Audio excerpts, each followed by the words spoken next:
Bismillahirrahmanirrahim. I welcome you to the online lecture series of digital image processing.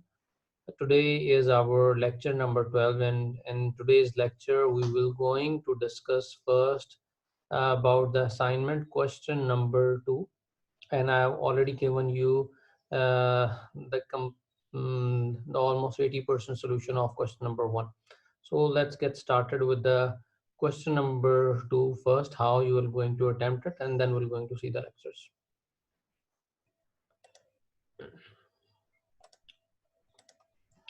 So हमारे पास question number 2 इसमें given था, calculate the histogram for the following. Histogram is from 1 till 15 and apply histogram equalization.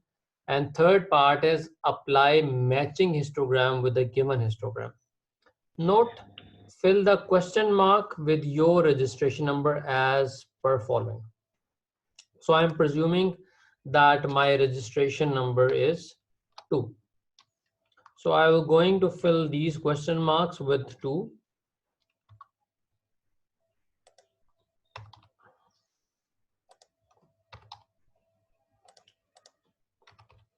Okay. सबसे पहले ना हम इसका irrespective of matching, पहला हमारा काम होना चाहिए इसके साथ हिस्टोग्राम कैलकुलेट करना. सो हिस्टोग्राम इसका पहले कैलकुलेट करते हैं और इसको मैच कर लेते हैं. कैलकुलेशन वाला पार्ट पहले परफॉर्म करते हैं. So first thing you're going to do 1 2 3 4 5 1 2 3 4 5. So size of this image is of 4 cross 4. Next we'll 5 cross 5 5 cross 5 cross 5 5 cross 5, which is equal to 25. So we will going to calculate the range of the value, which should be in the range of 2 raised to power x, whereas the x in this is 2 raised to power 4. If you see this is equivalent to 16. तो हमारे पास यहाँ पे peak value जो आ रही है वो 15 है. That's why हमने इसकी वैल्यू 16 कैलकुलेट की. क्यों? क्योंकि हमें पता है कि हमारी जो रेंज होती है this always goes from 0 till l minus 1, which means our range is from 0 till 15. So हम accordingly इसका histogram calculate करेंगे. So when we are calculating the histogram, this is x0. इसमें x0 का पिक्सल देखते हैं, which is we don't have any pixel of x0. x1. Sir आपने उसमें लिखा हुआ है 1 से 15 तक. हाँ अच्छा रिमशा, जो आपका सवाल है ना 1 से 15 तक, रिमेंबर दिस थिंग. अगर आपका रजिस्ट्रेशन, सिंस आपका रजिस्ट्रेशन नंबर 0 नहीं हो सकता, सो दैट्स व्हाई मैंने इसमें 1 से 15 का रजिस्ट्रेशन नंबर इसमें मार्क किया. ठीक है, अगर आपकी रजिस्ट्रेशन नंबर लेट्स से किसी का 16 होता है तो 16 माइनस 15, तो इसकी वैल्यू 1 पे मैप होगी. सो इस पर्टिकुलरली सवाल में ऊपर भी आपने ना रेंज 1 आपने से 15 किया हुआ. हाँ ठीक है ओके. मैंने इसलिए पर्टिकुलरली रेंज स्पेसिफाई कर दी क्योंकि x0 का पिक्सल इसमें अकर नहीं कर रहा, वो मैंने डेलिबरेटली क्वेश्चन में इंडल्ज कर दिया. x0 नहीं अकर कर रहा, राइट. लेकिन जब हम सॉल्व करेंगे तो x0 हमेशा आपने मेंशन करना है, because range always starts from the 0 pixel, right. It can not happen कि आप 0 वाला पोर्शन इसमें से एलिमिनेट कर दें. आप बाद में इसमें ऑफसेट डालते हैं, लेकिन हिस्टोग्राम इक्वलाइजेशन के लिए इट इज मस्ट के 0 वाला पोर्शन भी इसमें include. I hope that answers your question. सही सर. ओके आगे चलते हैं. x1 के पिक्सल काउंट करते हैं. We have got 1 pixel 1, so I see only 1 pixel to it. x2 के हमारे पास 1 2 3 4 5 6 and 7. x2 के हमारे पास 7 पिक्सल हो गए. x3 के हमारे पास 1 2 3 and 4 है सर. 4 पिक्सल हो गए. एंड x5 के हमारे पास सर x4 आएगा पहले. हाँ सॉरी और उसके 3 हैं. x4 के हमारे पास 3 पिक्सल हो गए. x5 के हमारे पास आई सी 2. we have 1 and 2 pixel over here. and x6 के हमारे पास इसके वो भी 2. वो भी हमारे पास 2 pixel. x7 we have got 0 pixel sir. 0 pixel, and x8 1 we have got 1 1 pixel. pixel. x9 we have got 1 1 pixel. pixel. x10 Sir 0. 0. Chat मेरे message देखने में. ओके, सो x10 के 0 हो गए, x11 के हमारे पास 1 पिक्सल हो गया, x12 का हमारे पास 0 पिक्सल है, x13 का मेरे पास 1 पिक्सल है, x14 का मेरे पास 0 पिक्सल है, और x15 का मेरे पास 2 पिक्सल है. Is this right? जी सर. ठीक है, ये मुबीन ने भी इसको वेरीफाई कर दिया, उसके पास भी एग्जैक्टली यही आंसर आ रहा है. चलिए अगली चीज हम क्या करते हैं कि हम x ऑफ n काउंट करने के बाद p of x of n calculate करते हैं, इसकी प्रोबेबिलिटी कैलकुलेट कर रहे होते हैं. सिंस हमें पता है कि हमारे टोटल पिक्सल क्या है 25, so this was 0 divided by 25, 1 divided by 25, 7 divided bye 25. मुबीन इस साथ इसको कैलकुलेट अगर कर देंगे, पॉइंट में वैल्यूज बता देंगे. अच्छा, सुमेरा ने मेरे से सवाल किया कि सर 2⁴ आपने कैसे लिया. सुमेरा, जब मैंने इन पिक्सल्स को देखा, मेरे क्योंकि सवाल में जो है ना, ये अगर मेंशन नहीं है तो आप पीक वैल्यू से प्रिज्यूम करते हैं कि आपकी रेंज क्या आ रही है. लेट्स से ये 13 होता तो फिर भी हम कैसे कर रहे होते, आपकी रेंज यूं कैलकुलेट हो रही होती है. रिमेंबर दिस, ये आपकी रेंज जो आती है 2⁻1 हो तो रेंज 2 आनी चाहिए, 2⁻2 हो तो आपकी वैल्यू 4 तक जानी चाहिए, 2⁻4 का मतलब है 3 तक, 2⁻3 हो तो 8 तक, 2⁻4 हो तो वैल्यू जानी चाहिए 16 तक. सो मैंने मेरी पीक रेंज इसमें 15 तक जा रही है, सो दैट्स व्हाई मैंने इसको 2⁻4 कैलकुलेट किया. अच्छा जी, similarly now we are here 4 divided by 25, then this is 3 divided by 25, 2 divided by 25, this is 2 divided by 25, and 0 divided by 25, so 1 divided by 25, and we have got 1 divided by 25, and then we have got 0 divided by 25. यहाँ पे भी 1 divided by 25, so I see lot of 1 by 25, 1 divided by 25, and then we've got 0, 2 divided by 25. So okay, let's see the values to it. So this is equivalent to 0, 1 divided by 25 किस चीज की 0.04. 0.04. x2 will be equivalent to, ये calculate कर देंगे कोई? 0.28. 0.28 हो गया, and 4 divided by 25, 0.16. 0.16, and 3 by 25 करें 0.12. 0.12, so 2 by 25, 0.08. 0.08, so this is again 0.08, this is 0, 1 by 25, 0.04, 0.04, 0, then we have got 0.04, then we got 0. Similarly 1 by 25 is 0.04, then we got 0, 2 by 25 is 0.08, so on and so forth. So what I did, मैंने इस सारे का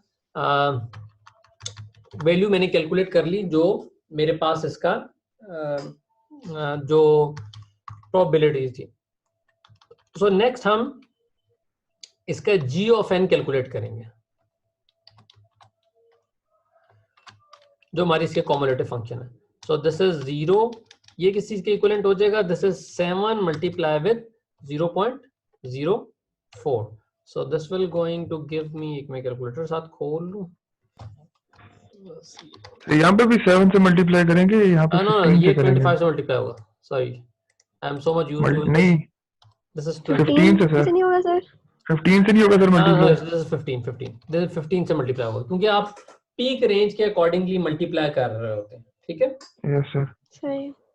So 15 multiplied by 0.04. So this is 0.06. अच्छा जी, और ये किस चीज के इक्विवेलेंट हो जाएगा? 0.06 प्लस 15 मल्टीप्लाई विद 0.28.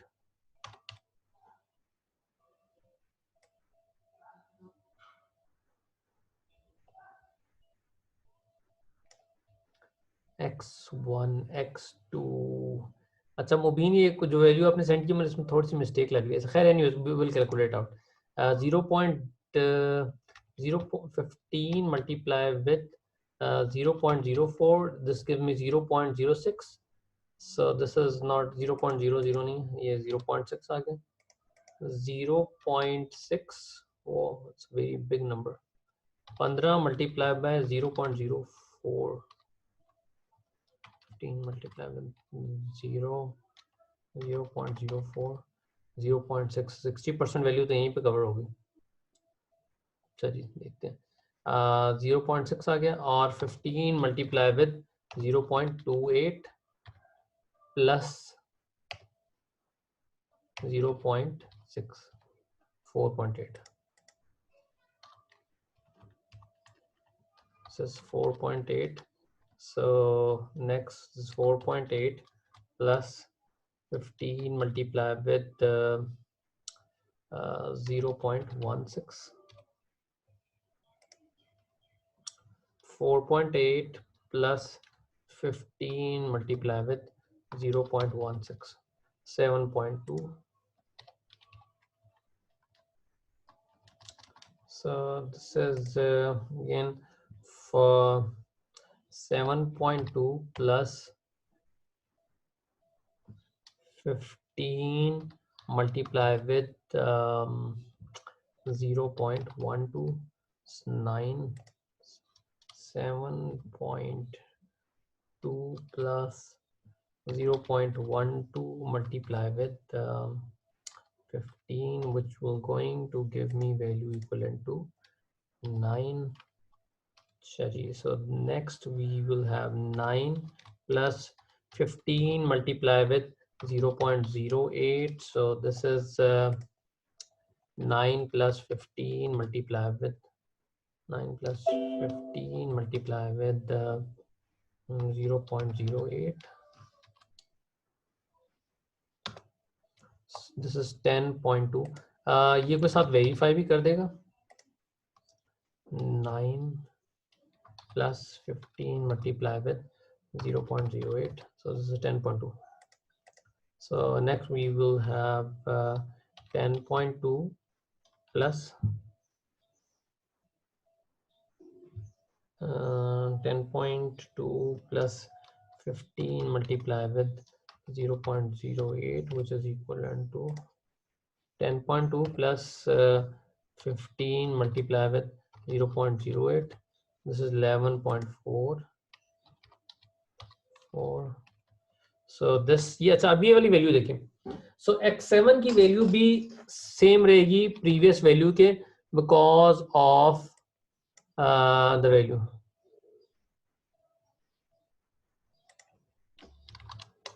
सर ये प्लस करते करते 15 ही बनना चाहिए। अच्छा अब ये मैं बताता हूँ, ये करते करते 15 पे ही चला जाएगा। 11.4 plus 15 multiply with 0.04. So this will going to give me what? 11.4 plus 15 multiply with 0.04. This is equivalent to 12. So x9 will going to give me 12 plus 15 multiply with 0.04. So this will be equivalent to 12 plus 15 multiplied with 0.04, 12.6. So x10, this will also be equivalent to 12.6. So this will be 12.6 plus 15 multiplied with 0.04. So this will be equivalent to 6 plus 15 multiplied with 0.04, 13.2. और x12 की value भी 13.2 आ जाएगी, x13 की value हो जाएगी जी 13.2 plus 15 multiplied with 0.04, so it's 13.8.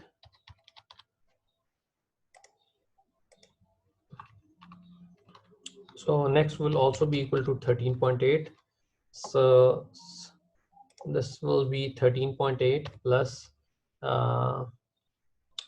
15 multiplied with 0.08. So this will going to give me value equivalent to 50. Right? So यहाँ तक हमने सारी वैल्यू को कैलकुलेट कर लिया. ठीक है जी, यहाँ तक किसी का कोई सवाल हो तो स्टॉप में मैं आगे वरना सॉल्व कर दूँ. So once we have solved this out, तो अगली चीज हम ये करेंगे कि हम इसके बाद ये जो g of n की वैल्यू है इसको इक्विवेलेंट ट्रीट करेंगे जो इसकी राउंडेड वैल्यू है. सो x0 will be equivalent to 0, x1 किस पे चला जाएगा 0.6 है, so this will be equivalent to 1. So this is 5, this is 7, this is 9, this is 10, and this is 11. This is also equivalent to 11, 12, 13, 12.6 is 13, so this is 13, so ये हमारे पास आ जाएगा 13 के equivalent आ जाएगा, this will be equivalent to 14, and this is also equivalent to 14, and this will be 15, right? अच्छा जी, यहाँ तक ये आप ऑलरेडी प्रोसेस कर चुके हैं, ठीक है. आई होप दैट ये वाला प्रोसेस सारे लोगों ने कर लिया होगा, यहाँ पे किसी को प्रॉब्लम नहीं है. जी sir. So once you have done this, तो आपके पास यहाँ पे पिक्सेल्स की प्रोबेबिलिटी आ गई. अच्छा जी, अगला हमारे पास प्रोसेस क्या है कि हमने इसको इस हिस्टोग्राम के साथ मैच करना है. यहाँ पे हमारे वैल्यूज क्लियरली डिफाइन हुई हुई हैं, कौन सी वैल्यू किसके ऊपर मैच हो रही है. सो मैं इसके अलावा भी इसकी वैल्यू फिर भी एक दफा लिख लेता हूँ इसके नीचे. सो x0 इस केस में 0 है, x1 इस केस में 0 है, x2 भी इस केस में 0 है, x3 in this case is mapped to 0.15 and x4 that is mapped to 0.2, x5 that is mapped to 0.25, or x6 we have got 0.2, and x7 we have got 0.15. So अगर आप इन सबको सम करें, so इन सब का जो सम है वो आना चाहिए equivalent to sum of all of them should be equivalent to 1, क्योंकि probability है तो probability की वैल्यू कभी भी 1 से ग्रेटर नहीं होती. So what we next have to do, अब हमने ये जो वैल्यूज हैं इनको मैप कराना है इस प्रोबेबिलिटी के साथ. सो हमारा पहला काम क्या था इस सवाल में, हिस्टोग्राम ड्रॉ करें. तो ये हम हिस्टोग्राम इसका ड्रॉ कर चुके हैं. ये जो पिक्सल दिए हुए थे, जो हमने प्रोबेबिलिटी कैलकुलेट की थी पिक्सल्स की, ये इसका हिस्टोग्राम दिया हुआ है 0.6, 4.8, 7.2. सो इसके बाद हम मल्टीपल पिक्सल्स को आपस में एक दूसरे पे मैप करते हैं और फिर हिस्टोग्राम इक्वलाइजेशन अप्लाई हमने करनी है. So what I will do next, मैं इसका हिस्टोग्राम कैलकुलेट कर लेता हूँ. हिस्टोग्राम आपको यहाँ से पता लग जाएगा, ये जो दिया है ना, ये इसका हिस्टोग्राम है. 0, 0.4, 0.28, 0.16, 0.12, 0.18, 0.0, 0.4, 0.4, 0.4. सो यहाँ तक आई होप के सारे लोगों को क्लियर होगा, ठीक है जी. और फिर हमने क्या किया कि इसका हिस्टोग्राम को इक्वलाइज कर दिया, ये इसका इक्वलाइज हिस्टोग्राम है 0 1 5 7 10। अच्छा, अब इसका इक्वलाइज करने के बाद इसका क्या रिजल्ट आ रहा है वो भी एक दफा कैलकुलेट कर लेते हैं कि x0 किस पे मैप हो रहा है। x0 is map to again 0 पे मैप हुआ है, x1 is map to again 1। अच्छा, x2 जो है इसकी वैल्यू क्या हो गई है 5। सो अब हम क्या कैलकुलेट करेंगे, x5 की प्रोबेबिलिटी कैलकुलेट करेंगे, और x5 की बेसिकली प्रोबेबिलिटी क्या है, जो आपके पास x2 के पिक्सल्स है, x2 के कितने थे 7 थे, so this will be 7 divided by 0.25 which will going to give me 0.28। Sir ये स्टेप समझ नहीं आया। ये इसमें भी हमने क्या किया, जैसे हमने पहले कैलकुलेट किया ना इक्वलाइजेशन परफॉर्म की, सो हमने जी जी यहाँ पे देखा कि कौन सी वैल्यू किसके ऊपर मैप हो रही है। ये देखें, 0 की वैल्यू कहाँ पे गई है, अल्टीमेटली 0 पे गई है। 1 की वैल्यू कहाँ पे राउंड ऑफ हो गई है 1 पे गई है। 1 पे 2 की वैल्यू किस पे राउंड होके गई है 5 पे, ठीक है। सही। सो अब हम बेसिकली 2 की वैल्यू किस पे जा रही है 5 पे, लेकिन जब हम 5x5 को कैलकुलेट करेंगे, यानी जो 2 है ना वो रिप्लेस हो गया 5 के साथ, ठीक सही है। लेकिन जब हम प्रोबेबिलिटी कैलकुलेट करेंगे तो वो किसको रिप्लेस किया, उसने 2 वाले पिक्सल को रिप्लेस किया ना, तो 2 के कितने पिक्सल थे यहाँ पे 7 थे, 7 तो 7 divided by the total number of pixel which you have over there, which in that case was 25। 7 divided by 25 आपको 0.28 की वैल्यू दे देगा, ठीक है। सही है। अच्छा जी, आगे देख लेते हैं। x3 था, तो x3 किस पे जाके मैप हुआ, x3 आपका जाके मैप हो रहा है 7 पे, ठीक है। So now we're going to calculate the probability for x7। So x7 3 के पिक्सल देख लेते हैं, कितने थे जी, 3 के हमारे पास पिक्सल थे 4 So 4 divided by 25 which is equivalent to 4 divided by 25 which is equal to 0.16 आ गया। Similarly x4 के हमारे पास पिक्सल देख लेते हैं। अच्छा जी, x4 किस पे जाके मैप हुआ 9 पे जाके मैप हुआ। So now that means कि x9 की प्रोबेबिलिटी वो आएगी जो x4 की प्रोबेबिलिटी थी, वो हमारे पास क्या आ रही है जी, यहाँ पे 3 आ रही है, 3 by 25 divide by 25 which is equivalent to 0.12। और फिर x5 का देख लेते हैं, x5 किस पे जाके मैप हो रहा है, x5 मैप हो रहा है 10 पे। So x5 is mapped to 10, so that means x10 के हमारे पास जो 0 प्रोबेबिलिटी थी वो कितनी आ गई जी, x10 एंड 5 के कितने पिक्सल थे यहाँ पे 2 थे, 0 so this is 2 divided अच्छा by सही 25 which will going to give us value equivalent to 0.08।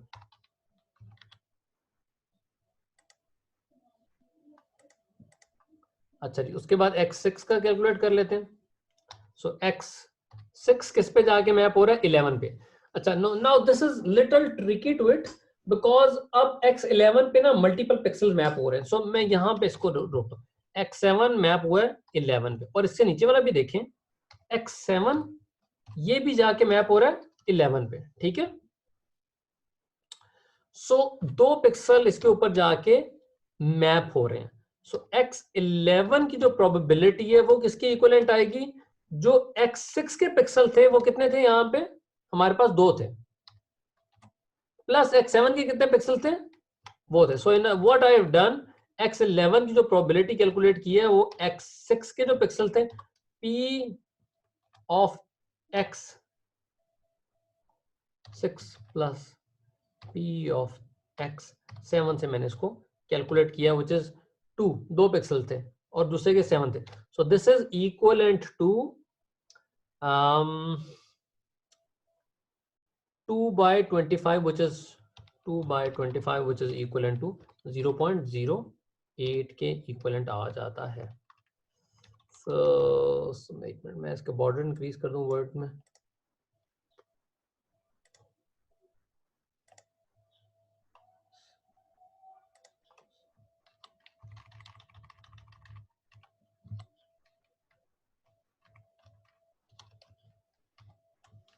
So here we have.